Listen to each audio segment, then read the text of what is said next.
QM છે first એટલે કે મેગ્નેટિક વાળું બેટા, અને QM છે બીજું. અને માનો કે આ રીતે જ એ બે ના સેન્ટર વચ્ચે પણ કંઈક ડિસ્ટન્સ છે, ધારી લેવું કે કેટલું છે r. ભાઈ જડત્વની ચાક માત્ર mr² ખાલી લખવા માટે છે, હર વસ્તુની જડત્વની ચાક માત્ર અલગ અલગ છે. રિંગ માટે બેટા એના અક્ષ ઉપર mr², પણ એ જ રિંગ માટે બેટા એના વ્યાસ માટે mr²/2. માન કે તકતી છે તો mr²/2, પણ માન એના વ્યાસ માટે તો કે mr²/4. પછી કે અહીંયાથી આપણે શરૂઆત કરી બેટા 3 નામ આપીને. સૌથી પહેલું જે છે એ ડાયામેગ્નેટિક પદાર્થ, એ જે ફેરોમેગ્નેટિક પદાર્થ છે એને બેટા તમે શું કરો તો કે બહુ ગમે તેમ બોલો. હે sir? Jai Hind students, how are you all of you? Once again from this side, I teacher Savan Prajapati welcomes you all intelligent, beautiful students on a very enthusiastic, energetic platform of learning physics वाला. So વિદ્યાર્થી મિત્રો, summary video જે પણ તમારા માટે આવી રહ્યા છે એની અંદર આપણે પૂરતો પ્રયત્ન કરી રહ્યા છે કે ઓછામાં ઓછા સમયની અંદર સમગ્ર ચેપ્ટર નું તમને એક રિવિઝન કરાવી શકાય, કે જેથી જ્યારે પણ તમારું બેટા ચેપ્ટર કમ્પ્લીટ થઈ ગયું હોય અને તમને એવી આવશ્યકતા અનુભવાય કે સર હવે આ ચેપ્ટરને ખૂબ જ ઓછા સમયમાં એકવાર ક્વિક રિવાઇઝ કરી લેવું હોય, તો એના માટે બેટા સમાધાન સ્વરૂપે વિડીયો તમારી સાથે હાજર હોય છે. ઓકે, સો સર અત્યારે આપણે આ લેક્ચરમાં કયા વિડીયો વિશે મતલબ કે કયા ચેપ્ટર વિશે સમજવા જઈ રહ્યા છે, તો સમજો બેટા ધોરણ 12 ની અંદર કહી શકાય કે ટચુકડું ચેપ્ટર અને મજાનો ચેપ્ટર યાર. ઠીક છે? તો પ્રવાહની સાથે સંકળાયેલી ચુંબકીય અસરો તમે આની આગળના જ લેક્ચરમાં એટલે કે ચોથા ચેપ્ટરની અંદર કમ્પ્લીટ ભણી ચૂકેલા હશો. આ જે સેશન છે એની અંદર આપણે ત્યાંથી આગળ વધીશું. પ્રવાહ સાથે ચુંબકીય અસરો એનો અભ્યાસ આપણે કરી લીધો, પણ હર વાર એવું થોડી છે બેટા કે પ્રવાહ હોય તો જ આપણને ચુંબકીય ક્ષેત્ર મળે, તો કે ના સર, જબ अपन छोटे बच्चे थे बड़ी शरारत करते थे. તો સમજ બેટા, છોટા બચ્ચા હતા ત્યારે આપણે દરેકને ખબર છે કે સર આપણા હાથમાં જ હતું હે ને લોહી ચુંબક, આ રીતે આપણે બોલતા હતા. એકચ્યુઅલમાં એ ચુંબક મેગ્નેટ છે બેટા. તો સમજો લોખંડમાંથી બનેલી વસ્તુ, તેથી બચપનમાં આપણને એવું શીખવતા હતા કે ભાઈ આ લોહ ચુંબક છે. ઠીક છે? તો બસ એના અંગેની ચર્ચા આ ચેપ્ટરમાં કરવાના છે, એવું તમે થોડું મગજમાં કન્સિડર કરી શકો છો. ઓકે, તો શરૂઆત કરીએ આપણા ધમાકેદાર સેશનની અંદર, કે જેમાં ઓછા સમયમાં સંપૂર્ણ માહિતીઓને કવર કરવા આપણે બેટા પ્રયત્ન કરી લેશું. ઠીક છે? ચલીએ તો વેરી ફર્સ્ટ બેટા, જો તમને આ ચેપ્ટર વિશેની જાણકારી આપી દેમ તો ચુંબકત્વ અને દ્રવ્ય, મેગ્નેટિઝમ એન્ડ મેટર, બોર્ડમાં એક્ઝામની દ્રષ્ટિએ આ જે નાનું ટચુકડું ચેપ્ટર છે બેટા એ તમને 2 માર્ક તરીકે મદદ કરી શકશે. સર છોટે પરિવાર में छोटी सी चीज, હા બેટા સમજ, પણ ભલે બેટા 2 થી 3 માર્ક આમાંથી આપણને મળશે. વસ્તુ એ ઇમ્પોર્ટન્ટ નથી, વસ્તુ છે કે હર વસ્તુ પર બેટા આપણું ધ્યાન હોવું જોઈએ કે સમગ્ર સિલેબસમાં આપણે સ્ટડી શું કર્યું છે. ઠીક છે? ચલીએ તો શરૂઆત કરીશું કે સર આપણે આ ચેપ્ટરમાં કઈ કઈ વસ્તુને સમજવાના છે. તો બેટા સમજ સર કહે છે આપણે A થી Z સુધી સર ABCD ભણવાના ના બેટા, મતલબ કે એના ઇનિશિયલ ટોપિક થી સ્ટાર્ટ કરીને અંતિમ ટોપિક સુધી દરેક વસ્તુને કવર કરવા પ્રયત્ન કરીશું. શરૂઆત જો કરીએ તો વેરી ફર્સ્ટ આપણે આ ચેપ્ટરમાં એવું જાણીએ છીએ કે સર જે ગજ્યો ચુંબક છે, ઓકે, આ ગજ્યા ચુંબક વિશેની થોડી સમજૂતીઓ આપણે મેળવવાની શરૂઆત કરીએ છીએ, અને એ કમ્પ્લીટલી સમજૂતી મેળવ્યા પછી ઘણી બધી વસ્તુ આપણે રિવાઇઝ કરવાના છે, અને એટ ધી એન્ડ તમે જાણતા હશો કે સર ડાયામેગ્નેટિક પદાર્થ છે. ઓકે બેટા, ત્યાર પછી તમને ખબર હશે ફેરોમેગ્નેટિક છે અને પેરોમેગ્નેટિક છે સર. તો આ જે સમગ્ર પદાર્થો છે ત્યાં સુધીની ચર્ચાઓ કરીને આપણો બેટા આ સેશન સ્ટોપ થશે. ઠીક છે? ચલીએ તો તૈયાર થઈ જાઓ કે ભાઈ આ જે ચેપ્ટર છે એને ક્વિકલી રિવાઇઝ કરી લેવાનું છે. ચલીએ તો વેરી ફર્સ્ટ બેટા સમજ કે અહીંયા આપણી જે ચર્ચાઓ કરવાના છે કોના વિશે છે, તો આ ચર્ચાઓ છે બેટા ગજ્યા ચુંબકના ગુણધર્મ વિશે. ચલીએ તો વેરી ફર્સ્ટ સર થોડો તમને આઈડિયા આપી દે છે કે હે મારા પરમ વિદ્યાર્થી મિત્ર, આપણને ગજ્યા ચુંબક વિશે શું ખબર છે. તો સર માનો આ જે છે એ ગજ્યો ચુંબક છે, ઓકે, એની અંદર 2 ધ્રુવ રહેલા હોય છે. બચપનથી અમે એવું કંઈક સમજ્યા છે. આ ગજ્યા ચુંબકને જો સર આ રીતે દોરી વડે કંઈક ઉધ્વ સમતલમાં લટકાવી દેવામાં આવે તો અમે જાણીએ છીએ કે હર વખત એ એક ચોક્કસ દિશામાં અટકશે. તો કે યસ સર.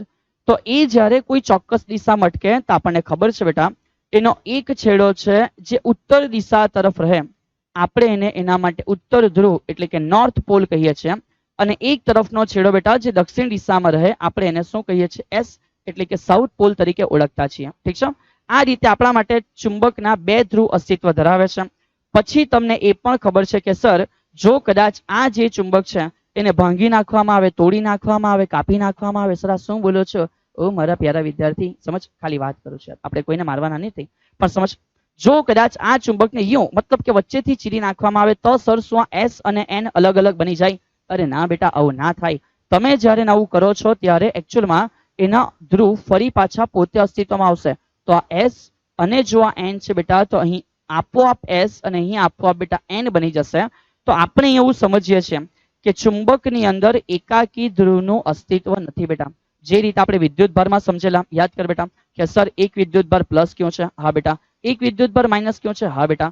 તો એકચ્યુઅલમાં એકાકી વિદ્યુત ભારનું અસ્તિત્વ છે. ઠીક છે. પણ એવી રીતે એકાકી વિદ્યુતીય ધ્રુવની જેમ ચુંબકીય ધ્રુવ બેટા અસ્તિત્વ ધરાવતો નથી. અને અહીંથી આપણે બાકીની ચર્ચાઓની શરૂઆત કરશું. સાથે સાથે સર તમને બેટા એક આઈડિયા આપી રાખે છે કે જ્યાં જ્યાં પણ મને એવું લાગશે આ સવાલ તમારા બોર્ડની એક્ઝામ માટે અગત્યનો છે તો એ હું તમને સમગ્ર વિડીયોમાં જ્યારે જ્યારે પણ ટોપિક આવશે ત્યારે તમને આઈડિયા આપતો જઈશ કે ભાઈ આ વસ્તુ તમારે બોર્ડની એક્ઝામ માટે ડેફિનેટલી કરી નાખવાની છે. ઠીક છે. ચલિए તો આ રીતે આપણે જો કટ કરીએ તો સર એના માટે અલગ અલગ ધ્રુવો બની ગયા. તો માન કદાચ બેટા આ જ વસ્તુ આડું કાપતા સમથિંગ ધીસ. Okay sir. તો જો કદાચ એવું પણ થઈ શકતે કે સર આ જ વસ્તુ આડું કટ કરી શકતે તો કે હા સર. તો એ સમય દરમિયાન હવે સમજજો બેટા આ ધ્રુવ કપાઈ ગયો. શું કપાઈ ગયું? ધ્રુવ એ વચ્ચેથી બેટા કટ થઈ ગયો. સો ઇન ધેટ કેસ એલ્સો બેટા માન કે આ એસ અને એસ છે અને એન અને એન છે. આમાં મારી કોઈ ના નથી. ઠીક છે. પણ અહીંયા સમજ સર શું કહે છે આ જ્યારે છૂટા પડ્યા ત્યારે એક વેલ્યુ જે ધ્રુવની વેલ્યુ બેટા આપણે બોલીએ છીએ ચુંબકીય ભાર. ઠીક છે. તો એ જે ચુંબકીય ભાર અથવા પોલ તરીકે આપણે ભણ્યા છે એ બેટા ચેન્જ નથી થતું. સો અહીંયા માન બેટાના ચુંબકીય ભારની વેલ્યુ QM અને આના પણ ચુંબકીય ભારની વેલ્યુ QM છે. આ જ Q ને બેટા તમે P તરીકે પણ દર્શાવી શકો છો અને બોલવાનું ખાલી એટલું ધ્યાન રાખજો કે આ ચુંબકીય ભાર છે અને એ ચુંબકીય ભારને આપણે દર્શાવી શકીએ છીએ કોના તરીકે બેટા? ધ્રુવમાન તરીકે. ઠીક છે. એ ચુંબકીય ભાર છે એને આપણે દર્શાવી શકીએ છીએ કોના તરીકે? ધ્રુવમાન તરીકે. આશા રાખું છું તમને ખબર હશે બેટા. ચલીએ તો અહીંયા હવે સમજતા છો જ્યારે બેટાને વચ્ચેથી કટ કર્યું તો એ સમયે મને ખબર પડે કે સર આના માટે QM અને QM નન ચેન્જ બેટા. તો આનો પણ QM અને QM બેટા નન ચેન્જ. સમજ. તો એ રીતે અહીંયા બેટા જે QM હશે વચ્ચેથી કટ થઈ ગયું ને તો બાય 2 થઈ ગયો હશે. તો આના માટે પણ બેટાનો ચુંબકીય ભાર અડધો થઈ ગયો હશે અને આ તરફ પણ સર ધ્રુવ કટ થઈ ગયો તો લખી શકાય કે આનું જે બેટા ધ્રુવમાન છે તો એ કેવું થઈ ગયું હશે? અડધું થઈ ગયું હશે. ઠીક છે.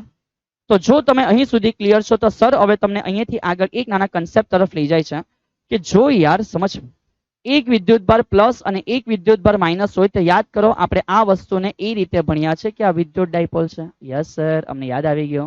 તો જો એ વિદ્યુત ડાયપોલ હોય તો આપણે જાણીએ છીએ કે આના માટે એક રાશિ છે જેને આપણે વિદ્યુત ડાયપોલ મોમેન્ટ તરીકે ભણ્યા છે ચેપ્ટર નંબર 1 ની અંદર. સમીકરણ છે ટ્વાઇસ એ ક્યુ. ઓકે. અને આની જે ડાયરેક્શન છે આપણને ખબર છે સર ડાયપોલ મોમેન્ટ ઋણ વિદ્યુત ભારથી ધન વિદ્યુત ભાર તરફ હોય છે. બસ એ જ સેમ કેસ તમને અહીંયા પણ ખબર પડશે. માની લે બેટા ધારી લેવું કે આ જે બે ધ્રુવો છે એની વચ્ચે કંઈક અંતર છે એને આપણે અત્યારે ટ્વાઇસ L તરીકે રિપ્રેઝન્ટ કરીએ. કોના તરીકે રિપ્રેઝન્ટ કરીએ? Twice L. તો આ જ ચુંબક માટે સર લખી શકે બેટા ચુંબકીય ડાયપોલ મોમેન્ટ. સમજ. સર લખી શકે ચુંબકીય ડાયપોલ મોમેન્ટ બેટા. ઠીક છે. તો એ જે ચુંબકીય ડાયપોલ મોમેન્ટ છે સર એનું સમીકરણ શું બનશે? તો એને આપણે બેટા ચોથા ચેપ્ટરમાં મ્યુ તરીકે બી ઇન્ડિકેટ કરીએ અથવા તો સ્મોલ m તરીકે બી ઇન્ડિકેટ કરીએ. સો એ તમારી ઉપર છોડું છું કે તમે કેવી રીતે દર્શાવો છો. માન બેટા એ ચુંબકીય ડાયપોલ મોમેન્ટ આપણે m કહીએ છીએ. તો જે રીતે અહીંયા બેની વચ્ચેનું અંતર ટ્વાઇસ એ ધારેલું એ રીતે આ બેની વચ્ચેનું અંતર ટ્વાઇસ L લીધું છે બેટા.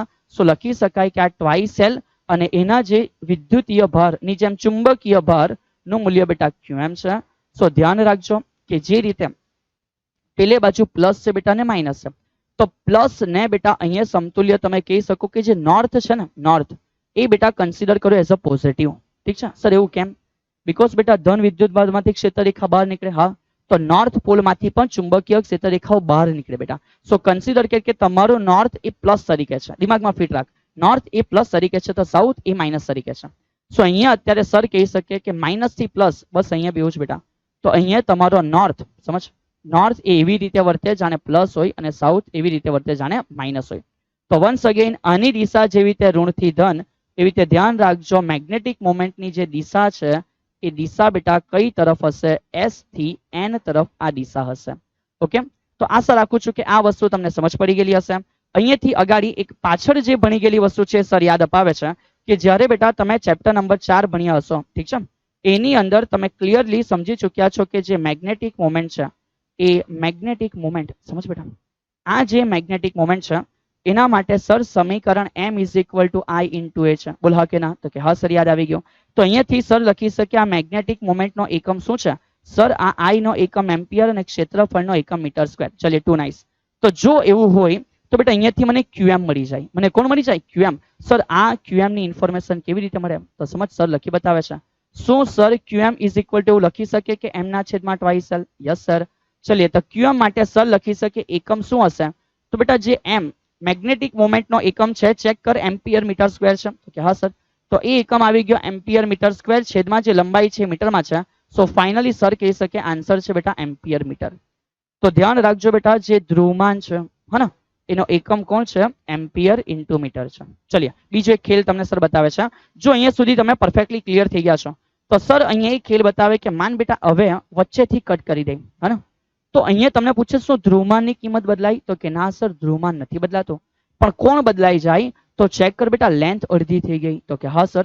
તો લેન્થ અડધી થઈ જવાના કારણે આની જે મોમેન્ટ હશે એ બેટા મોમેન્ટ મૂળ કરતા બીજા ભાગની થઈ જાય અને આની પણ મોમેન્ટ બેટા મૂળ કરતા બીજા ભાગની થઈ જાય. કેમ સર? બીકોઝ લેન્થ બેટા અડધી થઈ ગયેલી છે. Hope you understand it properly. એ જ કેસ અહીંયા પૂછે કે માન બેટા આ જે ચુંબક છે ને વચ્ચેથી કાપી નાખેલું છે, તો એ સમયમાં એની મોમેન્ટ કેવી થશે? તો સર અહીંયા તો પછી એકચ્યુઅલમાં લેન્થ સેમ જ છે, બટ લેન્થ અડધી છે, એનું ધ્રુવમાન અડધું થઈ ગયું. સો ધ્રુવમાનના કારણે વન્સ અગેન બેટા એની જે ચુંબકીય ડાયપોલ મુવમેન્ટ હશે એ અડધી થઈ જશે. સો જો એને તમે બેટા આ રીતે વચ્ચેથી કાપો છો તો ધ્રુવમાન બદલાતું નથી, લંબાઈ અડધી થાય એટલે મોમેન્ટ અડધી થાય. પણ જો તમે એમ આડું કાપો છો તો બેટા લંબાઈ બદલાતી નથી પણ ધ્રુવમાન અડધું થાય એટલે ડાયપોલ મોમેન્ટ કેવી થઈ જાય? અડધી થઈ જાય બેટા. ઠીક છે. ચલિए તો આ થઈ ગઈ બેટા ગજ્જા ચુંબક વિશેની થોડી બાબતો. હજુ સર ડિટેલમાં બીજી બાબત શું છે તો સમજ બેટા. સર એવું કહે છે કે આપણે જાણીએ છીએ વિદ્યુતના કેસ માટે, સમજ બેટા, ત્યાંથી જ આપણે બધું કમ્પેર કરશું, સમજવામાં આસાની રહેશે. તો આપણે જ્યારે વિદ્યુત શાસ્ત્ર ભણ્યા બેટા તો એમાં આપણે કમ્પ્લીટલી સમજ્યા કે સર એકાકી વિદ્યુત ભાર છે એક્ઝામ્પલ તરીકે Q1 અને એ રીતે જ એકાકી વિદ્યુત ભાર છે એક્ઝામ્પલ તરીકે Q2. જો આ બે વિદ્યુત ભારો વચ્ચેનું અંતર R લેવામાં આવે, સર અમને એવું ખબર છે કે આ બે વિદ્યુત ભારો વચ્ચે લાગતું જે બળ F છે એ કેટલું થશે? તો કે સર K એટલે કુલંબી અચળાંક. પણ રૂકી જા બેટા, K ના બદલે આપણે લખીશું 1/4 પાઈ એપ્સિલોન નોટ. સો આ થઈ ગયું 1/4 pi epsilon naught Q1 Q2 divided by શું થાય બેટા? R² થાય. બોલો હા કે બોલો ના? તો કે યસ સર. પછી આપણે એને માધ્યમમાં લખેલું, યાદ કર બેટા. અને એ બધું પૂરું થઈ ગયા પછી તમે આના પરથી કેપિટલ K લખેલું. કેપિટલ K બરાબર એપ્સિલોન ના છેદમાં એપ્સિલોન નોટ હતું. શું બેટા તમને ખબર છે કેપિટલ K એટલે શું છે? જો તમને નામ ખબર હોય તો બેટા સરને એકવાર ચેટ બોક્સમાં જણાવી દો. ચેક કરીએ દમદાર ઇન્સાનો કે આ કેપિટલ K કોણ છે. જો તમને નામ ખબર છે બેટા તો સરને એકવાર બેટા ચેટ બોક્સમાં લખી બતાવો કે સર આનું નામ શું છે. ચલ તો એ જ વસ્તુ પર સર અહીંયાથી આગળ લઈ જાય છે કે હે પરમ વિદ્યાર્થી મિત્ર, ચેક કર ડિયર ફ્રેન્ડ, બેસ્ટીઝ, BFF. સમજ બેટા સર શું કહે છે?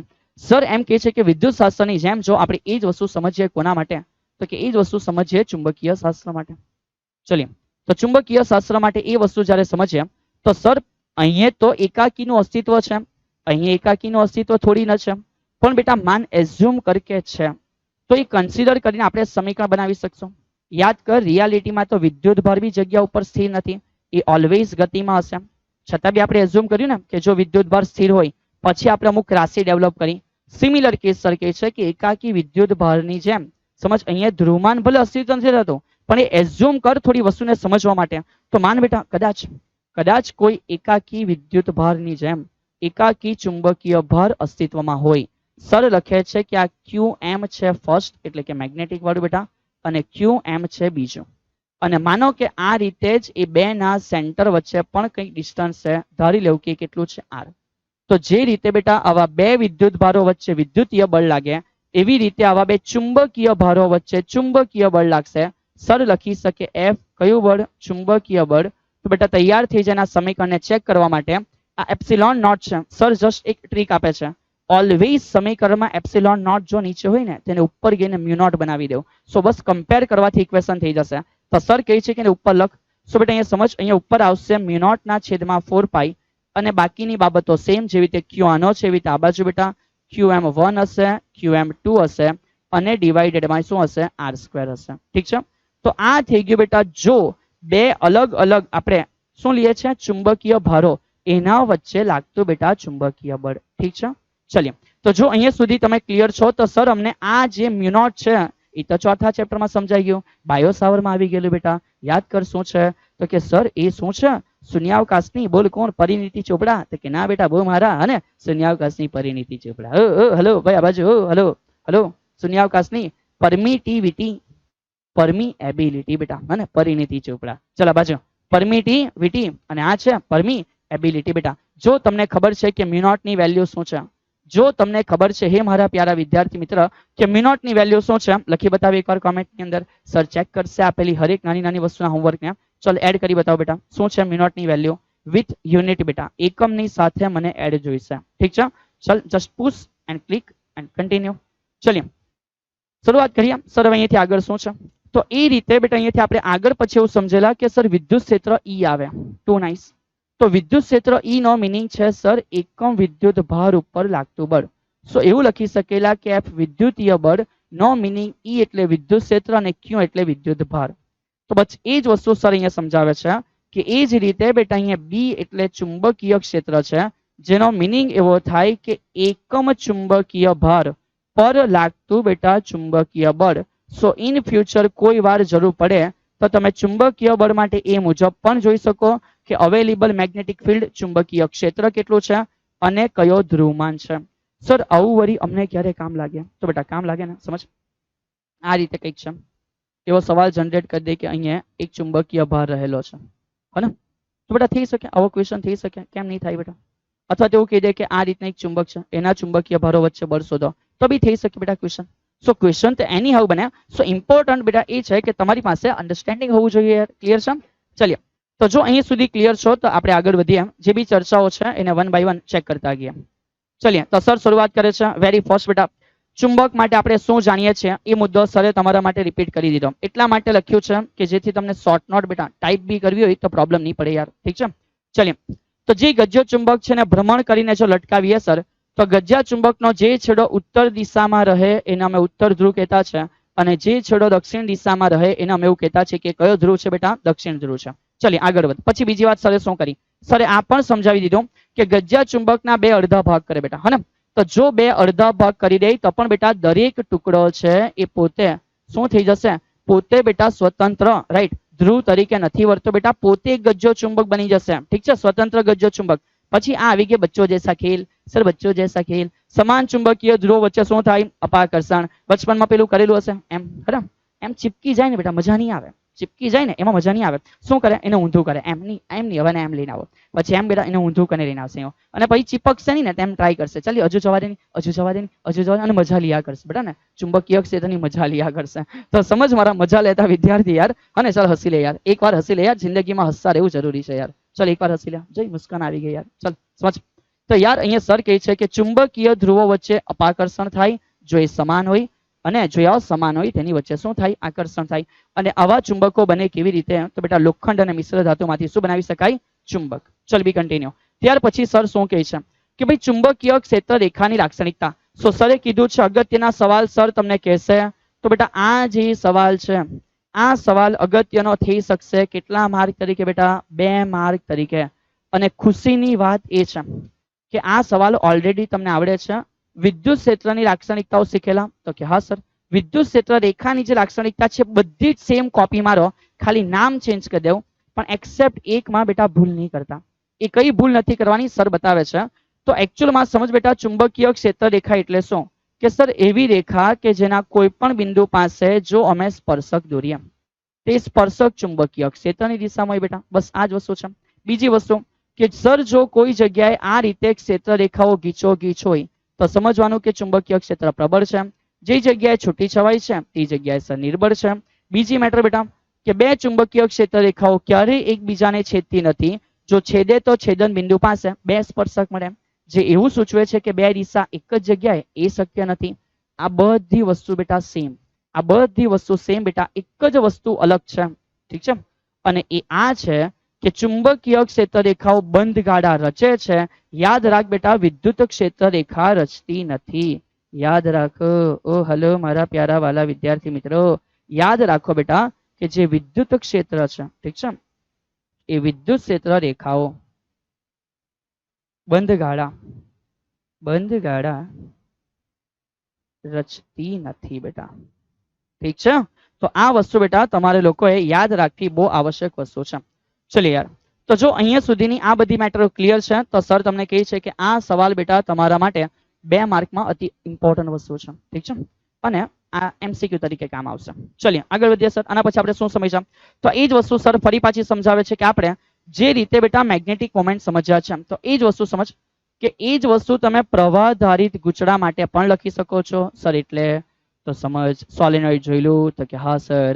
તે સોલેનોઇડ માંથી જ્યારે કરંટ પસાર થાય તો યાદ કર આપણે ત્યાં એ જ તો ભણેલા કે m = I × a. ઠીક છે, હવે અહીંયાથી સર થોડું તમને આગળ લઈ જાય છે કે માન બેટા આ જ વસ્તુ તમે ન્યુક્લિયસની આસપાસ ભ્રમણ કરતા ઇલેક્ટ્રોન માટે લખવા માંગો તો કઈ રીતે?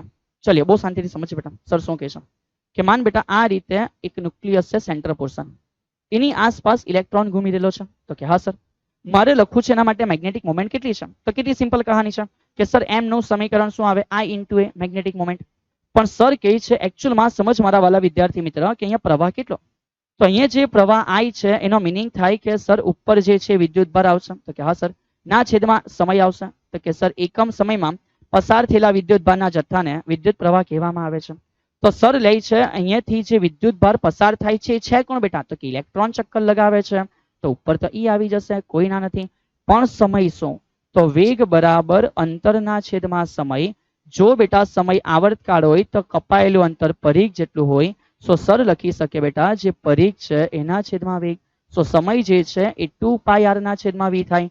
સો ફાઇનલી I = v ઉપર જાય તો E v ના છેદમાં 2πr થઈ જાય. બોલ હા કે ના? સમજ પડી કે ના પડી બેટા? અને જો એ સમજ પડી ગઈ તો કેટલું ઈઝી છે યાર, ચેક કર બહુ ઈઝીલી કે આ I નો આન્સર આવી ગયો બેટા E v ના છેદમાં 2πr. Yes sir. હવે અહીંયાથી ચેક કર ક્ષેત્રફળ. જો બેટા કક્ષા ગોળ હોય તો કોઈને બી ખબર પડે કે આ ગોળાકાર બને, અને ગોળાકારનું ક્ષેત્રફળ બચપનમાં પડીને આવેલા હશો સર πr² થાય.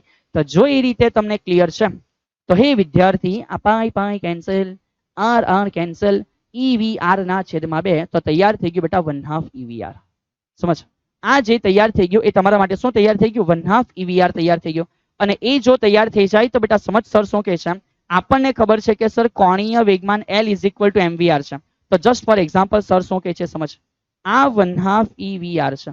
શું સર આને m વડે ગુણ્યા અને m વડે ભાગીએ તો કોઈ તકલીફ? તો કે ના સર કોઈ તકલીફ નહીં. તો બહુ શાંતિથી સમજ કે આ 1/2 છે, કોઈ ના નથી. બેટા અહીંયા આપણે mvr ને છૂટું લખીએ છીએ mvr. તો આ E બચ્યો? તો કે હા સર. ઉપર E અને નીચે કોણ છે? m. તો સમજ સર શું કહે છે? mvr નો મિનિંગ આપણા માટે કોણીય વેગમાન છે. તો mvr એટલે બેટા કોણીય વેગમાન. સમીકરણ લખો છો મોમેન્ટ માટે તો મોમેન્ટ. તો બાકી રહી ગયું E/2m. અહીંયા મોમેન્ટ અને L વિરુદ્ધ દિશામાં હતું બેટા એટલે માઇનસ લખ્યું છે. તો આ જે E/2m મળ્યું એ વન્સ અગેન તમારા માટે એક ઇમ્પોર્ટન્ટ વસ્તુ છે કે આ E/2m છે બેટા એને આપણે કહી શકીએ કે આ ગાયરોમેગ્નેટિક રેશિયો છે. ધ્યાન રાખજો બેટા E ની વેલ્યુ, કોની વેલ્યુ? E ની વેલ્યુ જે છે એ આપણને ખબર છે સર 1.6 કેસી 1.6 × 10⁻⁻19 ડિવાઇડેડ બાય E ના છેદમાં 2m બેટા. સમજ? ડિવાઇડેડ બાય 2 જે m છે કેટલા છે સર? 9.1 × 10⁻31. સો આનો આન્સર જ્યારે લાવશો બેટા તો એ આન્સર મળશે 8.8 × 10⁻8.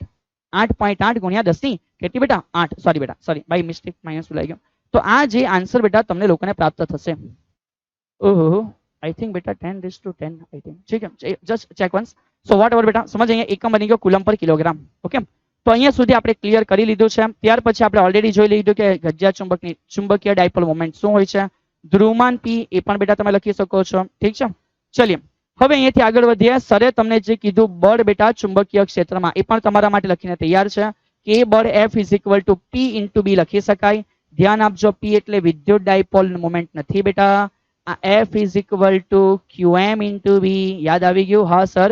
તો P એટલે બેટા qm અને qm એટલે બેટા ચુંબકીય ભાર. કયો ભાર? ચુંબકીય ભાર.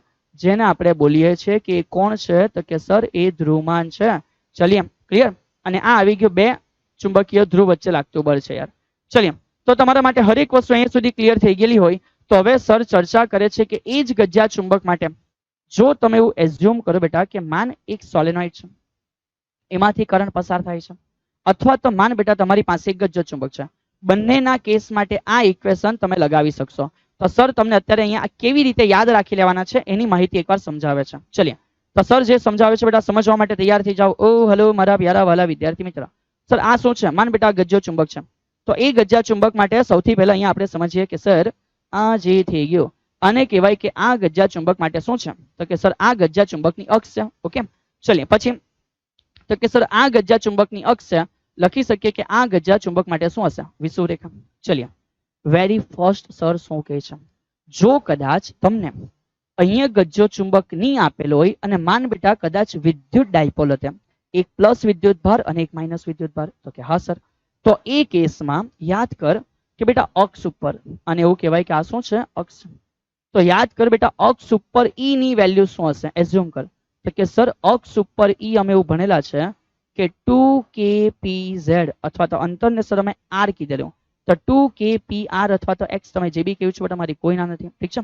તો 2kpr લખ અથવા તો x લખ. ઠીક છે સર હું લખીએ તો કે r લખ ના છેદમાં x સ્ક્વેર માઇનસ અથવા તો r સ્ક્વેર આપણે કીધું છે તો લખી શકાય કે r square minus a square આખાનો વર્ગ. શું આ સમીકરણ હતું? તો કે યસ સર. પણ જ્યારે એવું થઈ ગયું કે સર r ખૂબ મોટો છે તો આ સમીકરણ બની ગયેલું સર 2kp ના છેદમાં r ક્યુબ. શું આ તમને યાદ છે? હા સર અમને પરફેક્ટલી યાદ છે વિદ્યુત માટે. તો એ જ વસ્તુ સર કહે છે કે જો યાર કદાચ એ જ વસ્તુ વિદ્યુત માટે તમને વિષુ પર પૂછતે, શું તમને યાદ છે? તો કે યસ સર વિષુ પર એવું આવેલું કે kp ના છેદમાં r square plus a square raise to 3/2 exact. અને એમાં જ આપણે એવું ધારી લઈએ કે જો r બહુ મોટું છે સર, હને જો r કેવું છે? બહુ મોટું છે કોના કરતા? એ કરતા. તો યાદ કર બેટા કે વિષુ પર સમીકરણ એ પ્રમાણે આવી ગયેલું કે kp ના છેદમાં r ક્યુબ. જો કે આપણને એ ખબર છે કે ડાયરેક્શનલી આ પ્લસ છે અને ડાયરેક્શનલી આ કેવું છે? માઇનસ છે. આ ડાયપોલ મોમેન્ટની દિશામાં છે બેટા, આ ડાયપોલ મોમેન્ટની વિરુદ્ધ દિશામાં છે. એને માર્ક ગોલી. હવે સમજ આના પરથી કેટલું સિમ્પલી તમે લોકો તૈયાર કરી દેશો બેટા. કોને? તો કે ભાઈ ગજ્જા ચુંબક માટે. તો ગજ્જા ચુંબક માટે કોઈ પૂછે અક્ષ ઉપર ચુંબકીય ક્ષેત્ર કેટલું? તો અહીંયા બેટા s છે અને અહીંયા સમજ બેટાનો n છે. ઠીક છે. બીજું કદાચ આના બદલે સોલેનોઇડ બી હોય, બંને માટે સેમ કામ કરશે. યો મતલબ કે પ્રવાહ ધારિત ગૂંચળો, તો બંને બેટા સેમ કામ કરશે. હવે શાંતિથી સમજ કે આ જગ્યાએ સર મને ઈ નથી પૂછ્યું, મને બી પૂછ્યું છે. તો બી આ જગ્યાએ કેટલું હોય? તો બી જે છે એ સેમ અહીંયાથી સર તમને રિપ્લેસ કરીને શીખવે છે બેટા કે k નો મિનિંગ તમે શું લખેલો? તો કે સર k નો મિનિંગ થાય 1/4πε. હા બેટા એ જ વસ્તુ છે. ઠીક છે. તો એને મતલબ કે રિપ્લેસ કરતા એનો એપ્સિલોન નોટ જે છે ઉપર ગઈને મ્યુ નોટ બની જાય. તો આ સમીકરણ ઈ નું સર લખે છે ઉપરની બેટા નીચેનું સમજ. અહીંયા સર એવું લખી શકે કે 2p ના છેદમાં r ક્યુબ અને k નો મિનિંગ છે 1/4πε0. તો સરે સિમ્પલ કીધું કે એપ્સિલોન નોટ ઉપર ગઈને મ્યુ નોટ બની જાય. તો લખી શકાય કે મ્યુ નોટ ના છેદમાં બેટા 4π ઇન ધી બ્રેકેટ અથવા ઇનટુ બેટા 2 ચુંબકીય ડાયપોલ મોમેન્ટ અહીંયા રિપ્લેસ કરવાની વિદ્યુત ડાયપોલ મોમેન્ટ ના બદલે. તો અહીંયા ટ્વાઇસ m ના છેદમાં r નો શું હશે? ક્યુબ. અને એ રીતે જ જો આપણે અક્ષના બદલે બેટા વિષુ પર લખીએ છીએ તો વિષુ ઉપર બેટા અહીંયા k નો ફરી પાછો સર મિનિંગ સમજાવે કે વિદ્યુતમાં 1/4πε0 p/r ક્યુબ છે. તો આ ઉપર જતું રહેશે બેટા. તો કમ્પેરિઝન થી ખબર પડે મ્યુ નોટ ના છેદમાં 4π ઇન્ટુ સર m/r ક્યુબ. બોલીએ ટેન ટેન. સમજ પડી ગઈ? હા કે ના યાર? હા કે ના? તો આ જ સિમ્પલ વે થી બેટા તમે વિદ્યુતમાંથી સમીકરણ ચુંબક માટે પણ આરામથી બનાવી શકો છો. ચલિए તો જો તમે એ કરી લેશો તો સર તમને એ જ વસ્તુ આઈડિયા આપે છે કે બી બેટા સમજ કે કદાચ ગજ્જા ચુંબકના કેન્દ્રથી અક્ષ પર અંતર આપણે z લઈ લઈએ. શું અંતર લઈ લઈએ? z. તો સેમ ઇક્વેશન ખાલી r ના બદલે બેટા આપણે શું લખીએ છીએ? z લખીએ છીએ. આશા રાખું છું કે સમજ પડશે. અને એ જ જ્યારે અંતર બહુ મોટું હોય તો આ સમીકરણ તૈયાર થઈ ગયું. બસ સમીકરણ જ છે. સરે ખાલી તમારા મુજબ બેટા તમને અહીંયા શું z ના બદલે r લખી બતાવ્યું છે. શું લખી બતાવ્યું છે? r બેટા. છે તો વસ્તુ એ જ. ઠીક છે. ચલિए તો આ થઈ ગયું બેટા તમારું અક્ષ માટે. અને વિષુ માટે શું આવે એ પણ સર તમને ઓલરેડી સમજાઈ ગયા બેટા. તો અહીંયાથી માન કદાચ એક MCQ આવી જાય. ઓકે સમજ બેટા. એક MCQ આવી જાય કે બી કોના ઉપર? તો કે બી વિષુ ઉપર ના છેદમાં બી કોના ઉપર? અક્ષ ઉપર. તો બી વિષુ માટે સર વી ડોન્ટ નો. અરે હું ડોન્ટ નો બેટા. Mu naught upon 4 only m/r cube. અને સર અક્ષ માટે શું આવે? તો કે સર અક્ષ માટે એવું આવે કે mu naught upon 4π twice m/r cube. તો કે એક્ઝેક્ટ. સો બધું ઉડી ગયું. છેદમાં 2 બાકી રહી ગયા. તો કે યસ સર. અને આને જ ઉલટું કરી દઈ. આને જ બેટા ઉલટું કરી દે. આન્સર બી ઉલટો થઈ જાય. પણ ધ્યાન રાખજે કે આ જ MCQ તમને જો બેટા સદિશ માટે પૂછાયો, આ મૂલ્ય માટે છે. જો સદિશ માટે પૂછે કે બી અક્ષ બેટા ના છેદમાં સદિશ માટે પૂછે બી વિષુ, તો ના કોઈ નથી. આ ઉલટાઈ ગયું તો આ બી ઉલટાઈ ગયું તો સમજ અહીંયા 2 ના છેદમાં 1 આવશે, પણ એકની ડાયરેક્શન અક્ષવાળાની ચુંબકીય ડાયપોલ મોમેન્ટની દિશામાં, વિષુ એની વિરુદ્ધમાં બેટા, એટલે અહીંયા માઇનસ આવશે. સો બધા ધ્યાન રાખજો, જ્યારે ખાલી મૂલ્ય હોય તો પ્લસ માઇનસ કન્સિડર નહીં કરો, આન્સર આવી જશે. ડાયરેક્શન આપેલી હોય એટલે કે સદિશ સ્વરૂપે આપેલું હોય બેટા, તો તમારે ત્યાં માઇનસ મૂકવું એ અતિ આવશ્યક વસ્તુ થઈ જશે. ઠીક છે, ચલીએ. તો સર અહીંથી આગળ વધે છે. સર હવે પછી આપણે બીજું શું સમજ્યા છે? તો આપણે એ રીતે બેટા એક નવી વસ્તુ સમજેલી હતી કે જ્યારે સર આવી કોઈ ડાયપોલ છે એને અમે મૂકીએ છીએ કઈ જગ્યાએ? ચુંબકીય ક્ષેત્રમાં. તો સર એ ડાયપોલ ઉપર ટોર્ક લાગે એ તો આપણે જાણતા છે કે સર ટોર્ક કેટલું લાગે? m cross b. સો લખી શકાય કે બેટા આ જે ટોર્ક ટો છે ને, સમજ, આ જે ટોર્ક ટો છે એ કેટલું છે સર? m cross b. તો m b sin theta. Chapter 4 માં તમે આવું ભણ્યા હશો. બોલો હા કે બોલો ના? તો કે યસ સર. તો જો તમે ત્યાં એવું કમ્પ્લીટ ભણ્યા છો તો સર લખી શકે ટોર્ક ટો નો મીનિંગ બેટા i આલ્ફા. જો ખૂણો નાનો હોય તો આપણે જાણીએ છીએ કે sin થીટા નો મીનિંગ બેટા શું લખાય? થીટા લખાય. બોલ હા કે ના? તો કે હા સર, sin થીટા નો મીનિંગ થીટા લખાય. હવે સમજજો બેટા, જ્યારે આપણે લોકોએ સરળ આવર્ત ગતિની ચર્ચાઓ કરેલી, કઈ ગતિ? સરળ આવર્ત ગતિ. સર આ તો ચેપ્ટર 14-15 છે 11મા ધોરણની અંદર. યસ બેટા, સરળ આવર્ત ગતિ તમને એવું કહે છે કે આ i છે આલ્ફા. તો સમજ બેટા, આલ્ફા એટલે કોણીય પ્રવેગ. ડી સ્ક્વેર થીટાના છેદમાં ડીટી સ્ક્વેર નો મીનિંગ હતો બેટા omega square theta. Okay, minus હોય તો ડાયરેક્શન માટે વેલ્યુ સમજ છે ઓમેગા સ્ક્વેર થીટા. સો સર લખી શકે આ આલ્ફા નો મીનિંગ બેટા omega square theta, which is equal to mb into શું છે? થીટા છે. ચલ થીટા થીટા કેન્સલ. બોલ હા કે બોલના? yes yes yes sir, theta theta cancel. So now I can say that omega square is equal to mb divided by I, and finally I got the value of omega કોણીય આવૃત્તિ under route mb ના છેદમાં શું થઈ ગયું? I. પછી બેટા યાદ કર, શું આ જ ઓમેગા નો મીનિંગ 2πf છે? તો કે હા સર. તેથી સર 2πf માટે પણ એવું લખી શકે કે અંડર રૂટ mb ના છેદમાં શું હશે? I. સર અહીંયાથી f ઇઝ ઇક્વલ ટુ લખી શકે 2π ગયા નીચે તો 1/2π અંડર રૂટ બેટા mb ના છેદમાં શું તૈયાર થઈ જશે? I. I એટલે હું પ્રથમ પુરુષ એક વચન નથી બેટા. સર I એટલે પ્રવાહ. અહીં બહુ મારા પ્રવાહ પ્રવાહ હું પ્રવાહ બેટા. I એટલે જડત્વની ચાક માત્ર. યાદ કરી લે, યાદ કરી લે બેટા. આ જડત્વની ચાક માત્ર હરેક વસ્તુ માટે આપણે શીખેલા છે. આ જડત્વની ચાક માત્ર કોઈ નહીં ભૂલે. ઇમ્પોર્ટન્ટ પોઈન્ટ છે JEE નીટના દ્રષ્ટિએ બેટા. mr સ્ક્વેર તો લખવા માટે છે ભાઈ. જડત્વની ચાક માત્ર mr સ્ક્વેર ખાલી લખવા માટે છે. હર વસ્તુની જડત્વની ચાક માત્ર અલગ અલગ છે. રિંગ માટે બેટા એના અક્ષ ઉપર mr સ્ક્વેર, પણ એ જ રિંગ માટે બેટા એના વ્યાસ માટે mr સ્ક્વેર બાય 2. માન કે તકતી છે તો mr સ્ક્વેર બાય 2, પણ માન એના વ્યાસ માટે તો કે mr સ્ક્વેર બાય 4. પછી આવી ગયો બેટા નળાકાર. તો નળાકાર માટે અક્ષ અનુલક્ષ છે બેટા mr સ્ક્વેર, પણ એમાં જ પાછું તમે કે અલગ કરી નાખો તો આન્સર અલગ આવી જાય. કે એ જ નળાકારને સર નક્કર કરી દે તો આન્સર થઈ ગયા mr સ્ક્વેર બાય 2. માન કે આવી ગયો બેટા ગોળો, તો ગોળા માટે સર એની જડત્વની ચાક માત્ર પોલો હોય તો 2/3 mr સ્ક્વેર, પણ બેટા સમજ કે એ જે ગોળો છે એ કદાચ નક્કર હોય તો 2/5 mr સ્ક્વેર. ઠીક છે, તો એ રીતે હરેક અલગ અલગ કેસની જડત્વની ચાક માત્ર અલગ અલગ છે. પોઝ કરીને રિપીટ કરી લો, યાદ આવી જશે.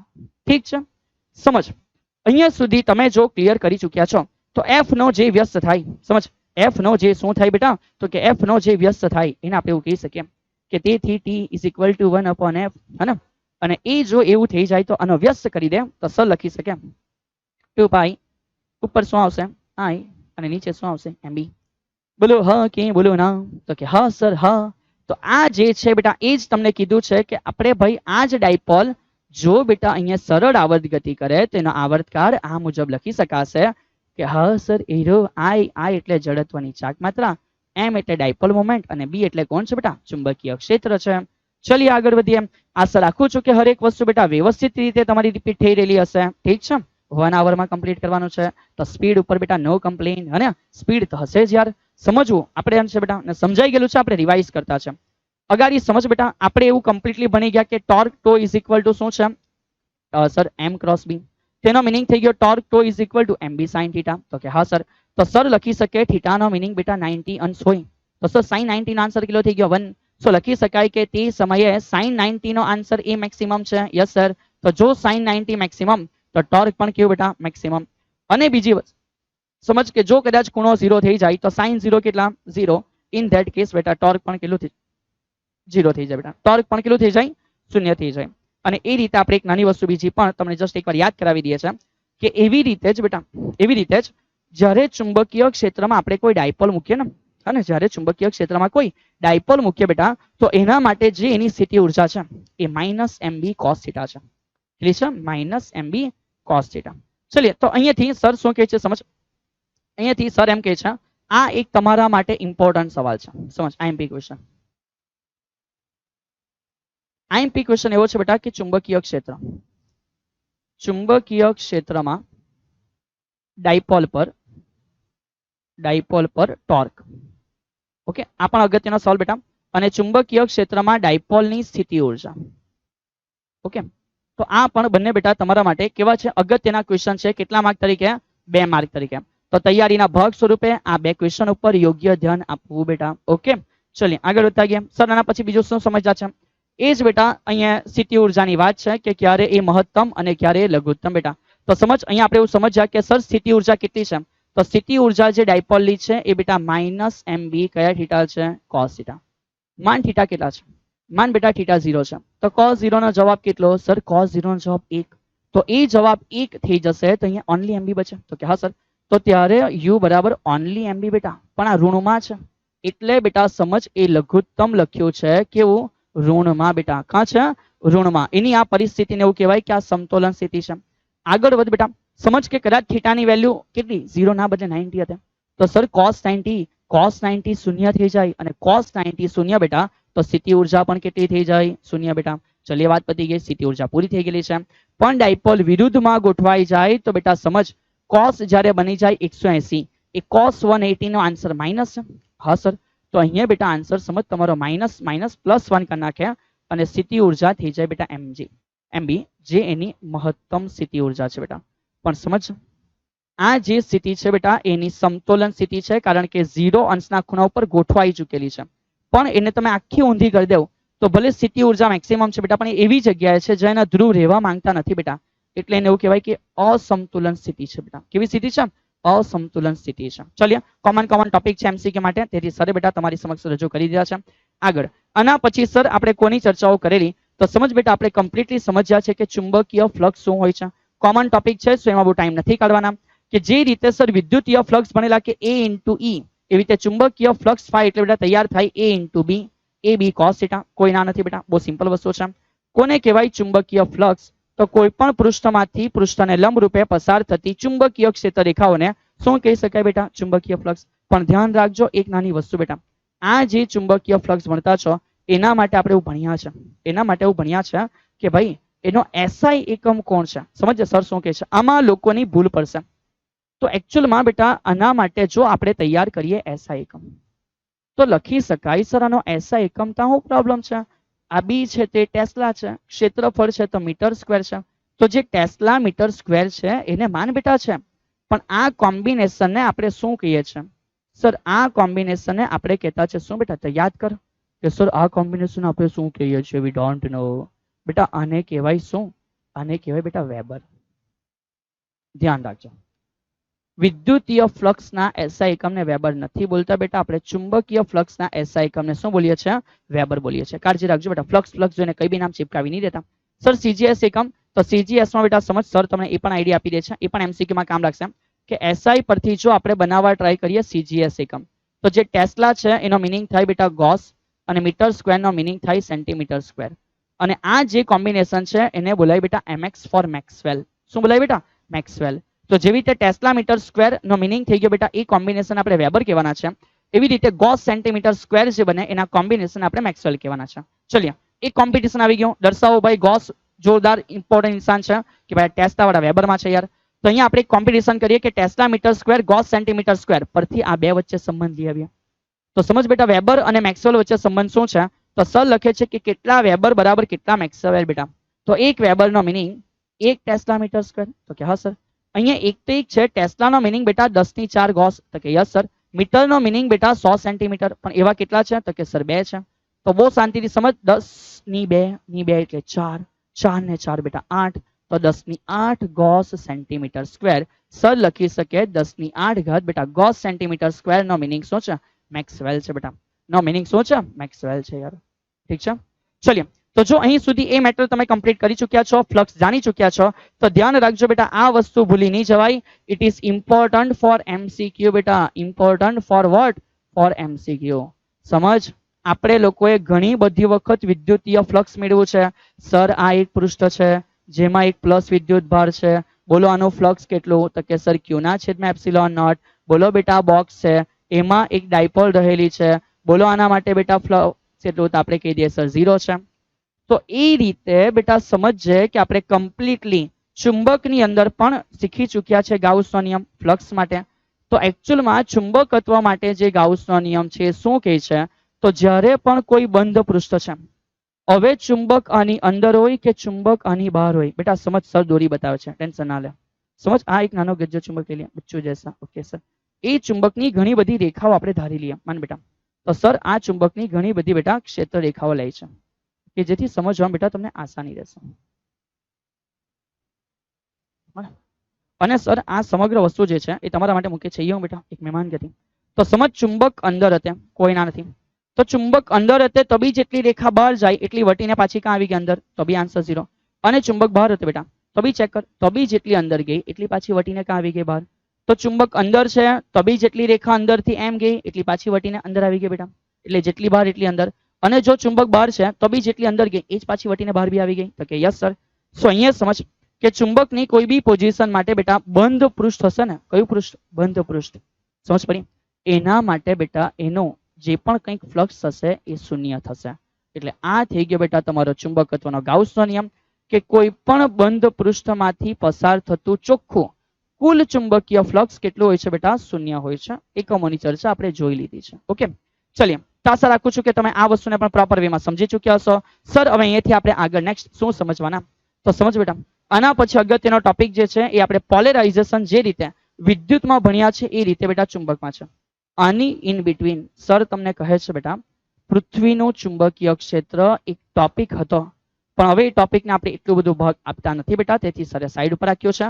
અધરવાઇઝ પૃથ્વીના ચુંબકીય ક્ષેત્ર, એના ઘટક છે બેટા, ઠીક છે, એ બધું તમને આ યાદ હોય એકવાર જસ્ટ રિવાઇઝ કરી લેવું બેટા, ઠીક છે. ચલીએ તો આગળ વધીએ. સર આ જે આપણે શીખવાના કે મેગ્નેટાઇઝેશન અથવા મેગ્નેટિક સસેપ્ટિબિલિટી એ શું છે? તો સર આઈડિયા આપે છે કે હે મારા પરમ વિદ્યાર્થી મિત્ર, યાદ કર પોલેરાઇઝેશન એટલે શું? સર એકમ કદ, એકમ કદમાં રહેલી વિદ્યુત ડાયપોલ મોમેન્ટ એને કીધેલું પોલેરાઇઝેશન બેટા. શું કીધેલું?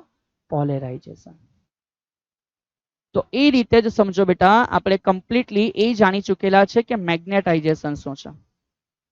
હે તો જે બેટા મેગ્નેટાઇઝેશન છે એનો મિનિંગ સમજો કે જે એકમ કદ છે બેટા એ એકમ કદમાં રહેલી ચુંબકીય ડાયપોલ મોમેન્ટ ને બોલાય કે શું છે? મેગ્નેટાઇઝેશન છે. હવે એના ઉપરથી આપણે એનો એકમ બનાવી શકીએ. તો સમજ બેટા એનો એકમ શું લખી શકાય? સર ઉપર જે મેગ્નેટિક ડાયપોલ મોમેન્ટ છે એકમ છે એમ્પિયર મીટર સ્ક્વેર, કદનો એકમ મીટર ક્યુબ આવે. સો અહીંયાથી લખી શકાય કે જે એમ્પિયર પર મીટર છે બેટા એ મેગ્નેટાઇઝેશનનો એકમ છે. કોનો એકમ છે? મેગ્નેટાઇઝેશનનો. બીજો કે જે ડાયરેક્શનમાં બેટા આ મેગ્નેટિક મોમેન્ટ હોય છે એ ડાયરેક્શન મુજબ જ મેગ્નેટાઇઝેશન છે, તમે એવું કહી શકો છો.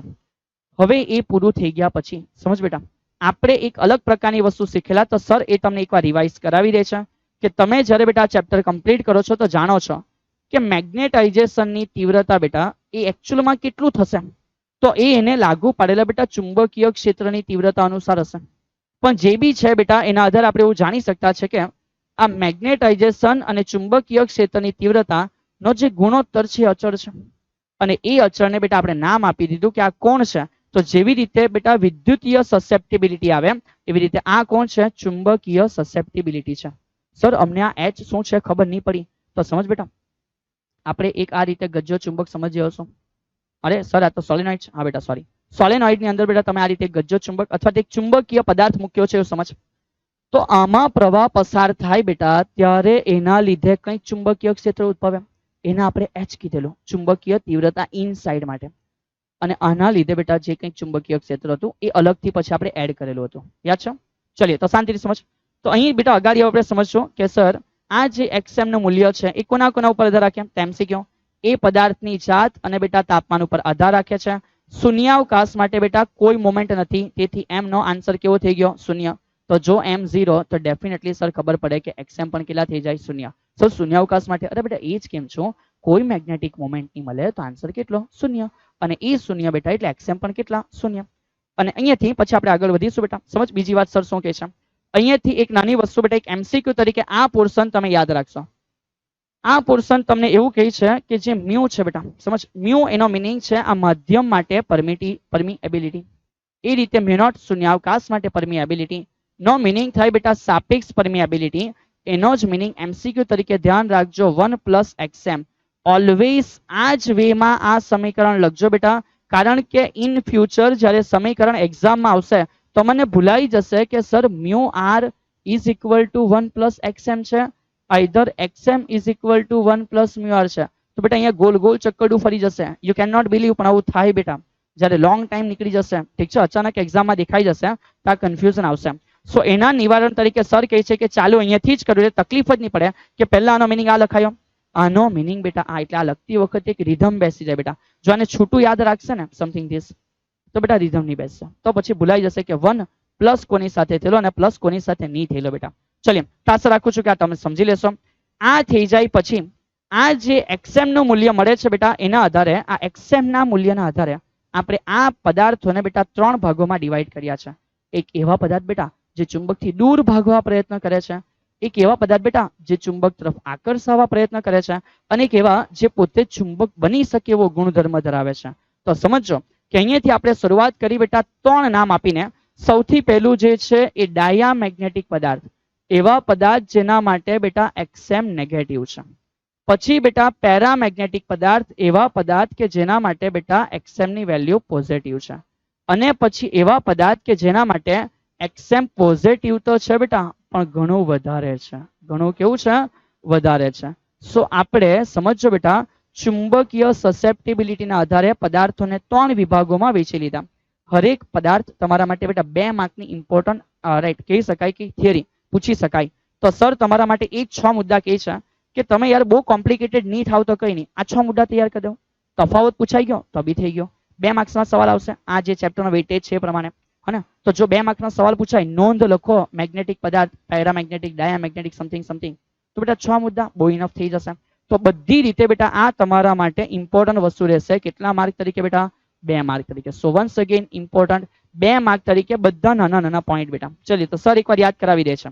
મારું કામ યાદ કરાવવાનું છે, રિવાઇઝ થઈ જાય તો બેટા ઘરે બી લઈને બેસજો, ટાઈમ આપજો યાર, બરાબર છે. સંઘર્ષ કરશો તો કંઈક મેળવશો, સંઘર્ષ નહીં કરવું એ આદત બનાવી દેશો તો જીવનમાં કશું ના મેળવશો. ઠીક છે, તો આની બેટા કાળજી રાખજો યાર. ચલિए આ પદાર્થના ઘટક કણોને કાયમી ચુંબકત્વ હોતું નથી. તો કે હા સર, એટલે જે ડાયામેગ્નેટિક છે. જો બેટા કદાચ તમે આવા ચુંબકને અસમાન એટલે કે આવા પદાર્થને અસમાન ચુંબકીય ક્ષેત્રમાં મૂકો તે દૂર જાય, દૂર એટલે જે બાજુ છે એનાથી વિરુદ્ધ, એટલે કે એ પ્રબળથી બેટા નિર્બળ તરફ જાય. તો કે ઓકે સર, હવે એ પદાર્થ જે છે બેટા એને ચુંબકીય ક્ષેત્રમાં મૂક્યા તો રેખાઓ બેટા એમાંથી બહાર નીકળવા લાગે, એટલે કે રેખાઓની ઘનતા ઓછી થઈ જાય. સરે કીધું પ્રમાણે એક્સએમ નું મૂલ્ય બેટા કેવું હોય? નેગેટિવ હોય. તો જો એ છે બેટા તો સમજ બેટા કે એના લીધે કેએમ નું મૂલ્ય પણ 1 કરતા કેવું હોય? ઓછું. સર એવું કેમ? બીકોઝ વી નો ધેટ બેટા, રાઈટ, કે એક્સએમ છે એ મ્યુ આર થી આપણને મળે છે.